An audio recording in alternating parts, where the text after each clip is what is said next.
Email us today for a free catalog to browse all of our traps and snares, baits and lures, and much more. Get all of your trapping and predation control needs by emailing to info@NorthAmericanTrapper.com for your free catalog. Proven products equals proven conservation.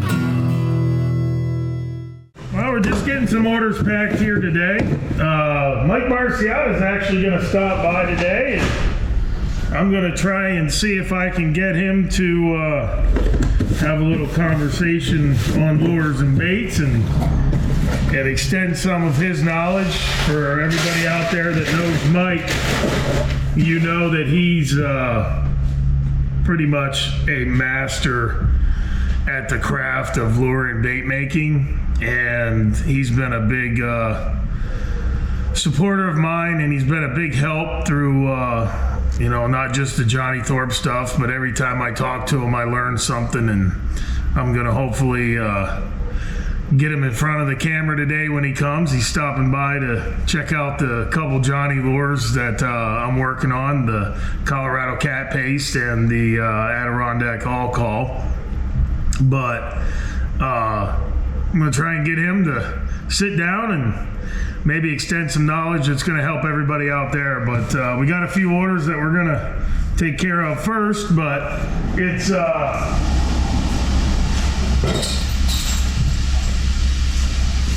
always nice to have him stop by, and like I said, we're going to try and get him to expound some of his vast knowledge today on anything dealing with lure and bait making. Anybody out there that is looking to do it on your own or just learn a few little tidbits, I'm sure he's going to be able to do that. But I'm going to do these orders. It's about 10:30. He says he's going to be here around 11, and I look forward to showing him the two Johnny lures that they've been there marinating. I showed you about 2 weeks ago that I started them. I still have another 1 or 2 ingredients to put in each, but they're getting to the point where they're about where they need to be, and we will see what Mike has to say about that, and hopefully get him to sit down and talk some lure and bait shop with us. But we'll get these orders packed up and be back with you in a few minutes. Well, we got, this is all that fur I got back from the tannery. This is all the stuff, I was telling you about that Kansas trip I had last year. Yeah. We caught the one, I think I had it on film, was 32.5 pounds. I should have probably put a colored marker on that so I knew which one it was. But I appreciate you coming up today, bud, and no problem. Taking a look at those 2 new Thorpe lures that we're doing, the Colorado Cat Paste and the Adirondack All Call. Still got a few ingredients I got to put in them, but they're getting there. Yeah. And I just thought maybe the viewer, you've been doing, well, I mean, there's so many different things you've done. How long have you been making lures for? When did you start? Well, I started commercial in '78, but started making them local in '72. But started selling them first local about '76. Yeah, I remember back when my dad and his brothers and my grandfather and everything were trapping, and we would go to the local fur buyers or whatever. They always had Marsyada lures on the shelf. It's basically Marsyada lures or Hall Bakers. That was the 2 choices. Being in Pennsylvania, Hall Bakers and Marsyada, and then a few would have the Carmen stuff. Oh yeah. That time was a pretty interesting time in the fur trade, wasn't it? Yeah. Well, until the boom, you were selling furs for pennies. Yeah. But pennies bought stuff in that time too. But when the boom came, I was just lucky. I was in on that. Russ was in on that. Just hit it lucky with timing. Yeah. And it grew. I mean, it grew along with fur buyers. Yeah. There was all of a sudden, there was fur buyers and lure makers everywhere. There was people selling lure that was basically nothing but urine in a bottle. Yeah. And not that that won't catch a piece of fur by itself, but that's not a lure. Yeah, it got nuts for a while, and it didn't really flatten out any until about '87 when the market crashed. Yeah, when the stock market crashed. Yep. Well, that's when fur crashed. Well, yeah, it's crashed along with it. I remember you were mentioning there about the boom in the fur buyers. Yeah. I grew up in Avis, Pennsylvania, which, you know, we have a bunch of those little towns around us: Jersey Shore, Lock Haven, Mill Hall, Williamsport. Yeah. Every town had at least one fur buyer. Some of them had two, and these are towns with 2,000, 5,000 people maximum. And, you know, there was a town, Salisbury, that had Thomas and Hart Raft. And Salisbury, even to this day, might have 200 or 300 people that live there. But there was a fur buyer in the middle of town that you could go drop your Raccoon off, and it's just a different thing that we, you know, play with in today's society. Yeah.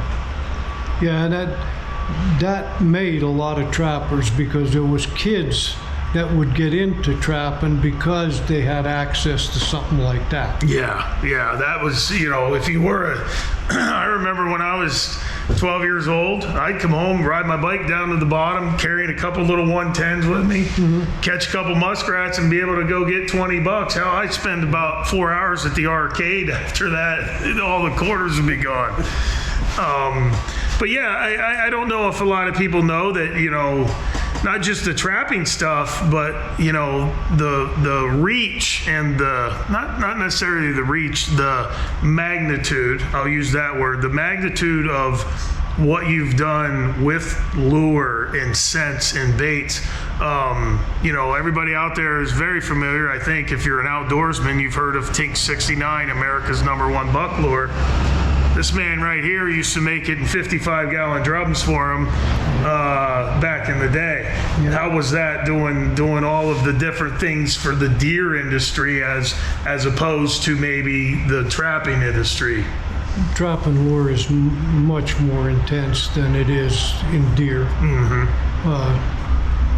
Deer lure is a very simple make, but some of the formulas that you're using for making trapping lure, formula itself is not hard to put together. Anybody can bake a cake if they got the recipe. Yes. But getting the essential oils and the glands that you need put up the way you want them put up is what takes all the time. Yeah. Then you put a lure together, and there's age time, different age times for different lures. Some lures you can put in a bottle today and use tomorrow, they're fine. Some you can't. Some you can't. Well, that's like, you know, you've been helping me kind of with the Johnny Thorpe stuff. I make it and you come because you're very well aware of what Johnny's stuff was and what it smelled like. And you've been a big help in you know, the 3 that I've got out there, just saying, yeah, that's exactly where it needs to be. We went back and talked about the other 2 today. We know they're not ready yet, and they're not going to be brought to market until they are ready. But with that, that's probably the one thing that I think people don't really recognize. The tincturing aspect and getting the smells that actually are required for the actual ingredients in the lure or whatever you're making, that's the biggest part of it. Like the 3 or 4 of the Johnny lures that I can't do until I tincture the weasel gland, till I tincture the mink gland, and it's got to be tinctured a year. And I'm following those formulas. And you just hit that nail on the head by that, you know, dissertation on what's needed. Yeah. No, there's no rush in some of this stuff. A lot of people say it's like wine. I mean, wine is not ready until it's ready, and your lure is not ready until it's ready. Until it's ready. Yeah. And some things change the longer they age. I mean, the smell of it, it will change and combine and doesn't smell anything like what you started with. Nope.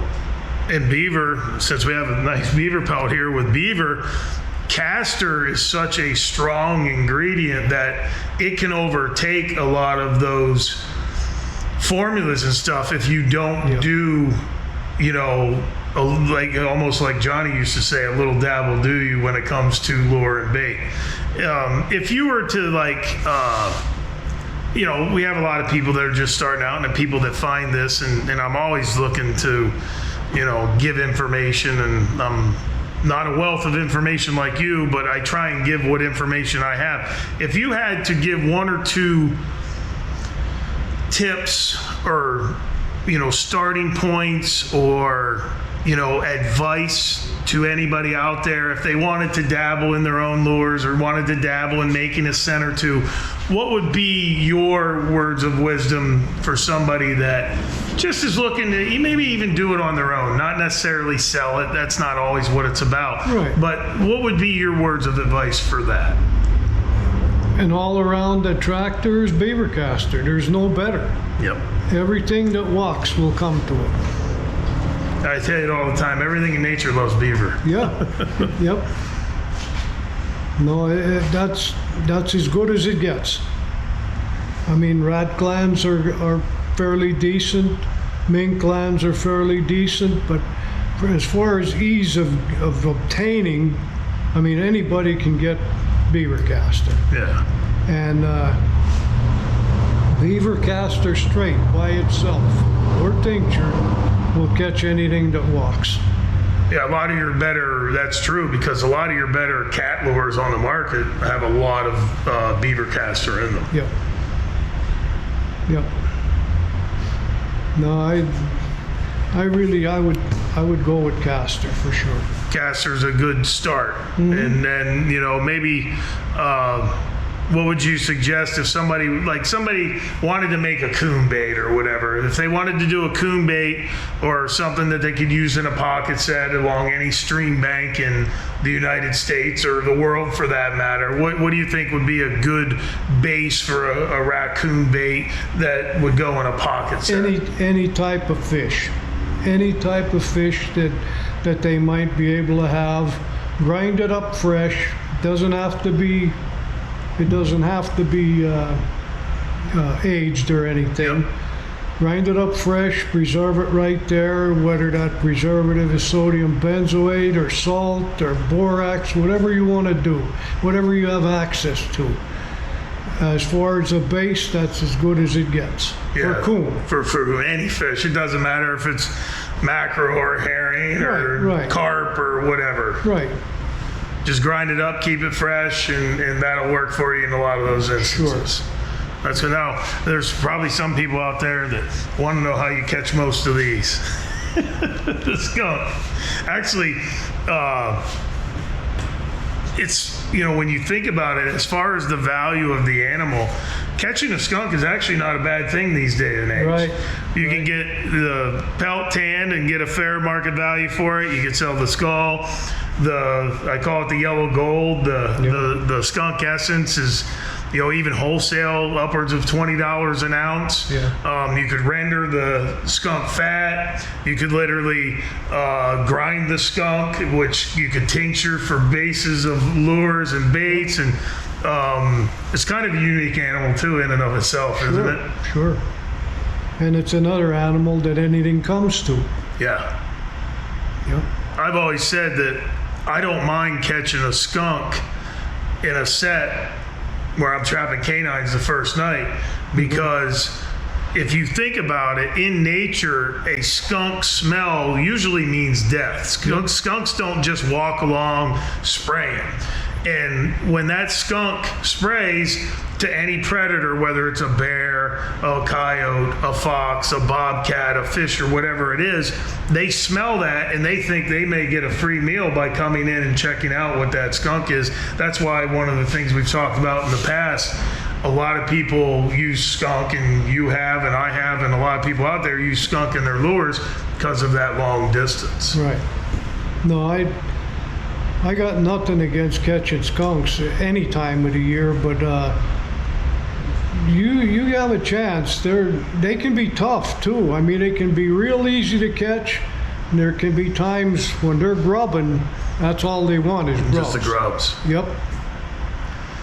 Well, that's pretty cool. Well, Mike, I always appreciate when you stop by. I appreciate you helping me, keeping me in line per se, keeping me in line with the Johnny stuff and giving me the knowledge, and you've always been a very giving person when it comes to helping people out, and that's basically what we're trying to do. And I definitely look forward to the next time that you get a chance to stop by here at the warehouse. We'll stop again for sure. The brand is so much bigger than myself or anybody involved with what we're doing. It's the tradition of, it's that woodsmanship that these kids and even adults can learn just by being out there. That's what we're trying to do. Trying to get people involved, trying to get people to feel that. And every time you go out there with them, you're experiencing that outdoors through them. We're showing the simplicity of things, and we're trying to debunk a lot of those myths that maybe scares people away from doing it at times, thinking that, it's just too hard, there's too much into it. No, it's pretty easy, and we're going to show you how easy it is, and you're going to be able to go out and do it. Get started trapping those problem animals and nest raiders today. Become the steward of your own land or lease. Visit NorthAmericanTrapper.com.